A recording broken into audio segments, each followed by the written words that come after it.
I'm so glad to see you. I'm going to talk with you today about 3 questions to get unstuck. My name is Judy Herman, and I am the author of Beyond Messy Relationships. I'm a psychotherapist and also a speaker and an author. But I want to share with you, I was doing some inventory. Yeah, we need to kind of do that every once in a while, right? Go through our closets, figure out what doesn't fit anymore. Retail stores know about doing inventory, like after Christmas, seeing what inventory is there. So I was doing some inventory this morning, and I was looking at some old blog posts that I had written, figuring out, okay, what do I need to write about next, and what's already there, because I forget some things that I write. But I do have a blog post that I had written back in January called 3 Questions to Get Unstuck. Well, I want to review that, but also I want to give you a foundation with which to ask questions. Because when you take inventory of your life, which is something we all need to do, right? We need to take inventory of our lives. We need to take inventory of our careers, where we are, of our relationships, of our marriages. But so many we just kind of like don't. I'm going to remind you, it's time to take inventory, and it's a good thing to do that. But there's 3 questions to get unstuck. But the quality of these questions that I would add to this matters, because the questions you ask yourself, it's like you're gonna, sometimes we don't know what questions to ask ourselves, I guess is what I'm trying to say. We don't know what to ask ourselves because we're in our own heads. And when we're in our own heads, we have some limited thinking. When we're in our own heads, we have what you call automatic thoughts that come. And we don't even know they're automatic because they're so automatic. It's kind of like our breathing, right?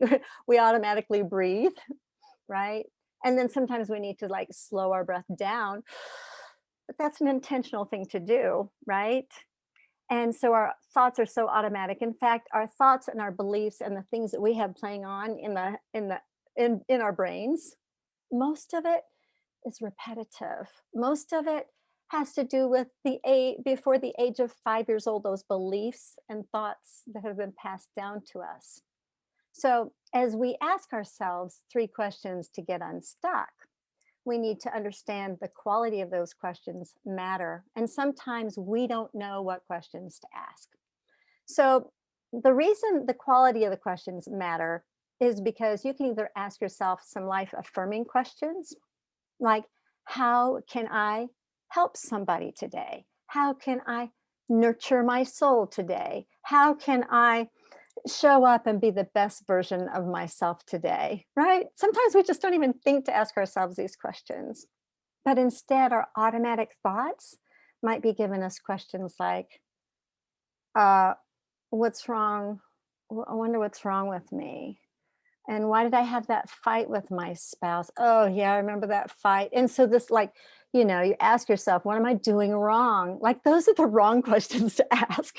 Because when you put that in the search engine of a Google search, what's wrong, you're going to find answers. And that's what the human brain does. It's like a search engine, it wants answers. So here's what I'd like for you to do. First of all, be willing to get outside of your own head. Be willing to read materials and books, or be willing to get counseling, or be willing to hire a coach, be willing to invest in yourself. But the 3 questions that I wrote about were the comparison question. And at the time I wrote this article, I was busy remodeling my bathroom. Well, I love my bathroom now, it's all remodeled, but my house is 1970s look, right? But it's so like that's kind of my favorite room of the house right now. But the thing is, we need to ask comparison questions about our former selves. Like back in the, if you're that old, I don't know who all's listening to this, but if you remember from the 60s, are you living your 60s year?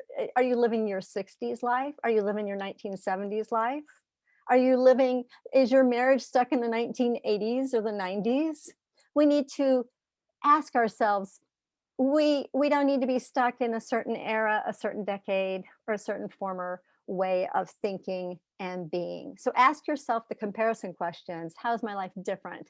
How am I different from years ago? And what has changed and what needs to change? So those are comparison questions, not to compare yourself with other people, but just yourself and your own journey. And then the compassionate question, like, how can I nurture my heart and my soul? And don't ever, ever, ever think that it is a selfish thing to nurture yourself, because you need that. You are a gift to your family, you're a gift to the world, and nobody can nurture your heart and your soul or even know what you need other than you. So be willing to do that. Be willing to invest in you. And then the third thing is the decision question. So, like, if you resonate with this, with what I'm sharing, please like and share it. And you can even ask me. A lot of people, maybe they've had counseling before and they don't really need counseling. They're kind of like, just don't really need it, but I need something. So, so check out coaching. I'm expanding my services to coaching, and I'm so excited, excuse me, for this Show Up and Be You coaching program, which certainly applies to relationships and certainly applies to wherever it is you're stuck in your life, how to show up and be you. So reach me. Excuse me, didn't mean to cough. I've got something. But be willing to make the next right decision. Thanks so much. Bye-bye.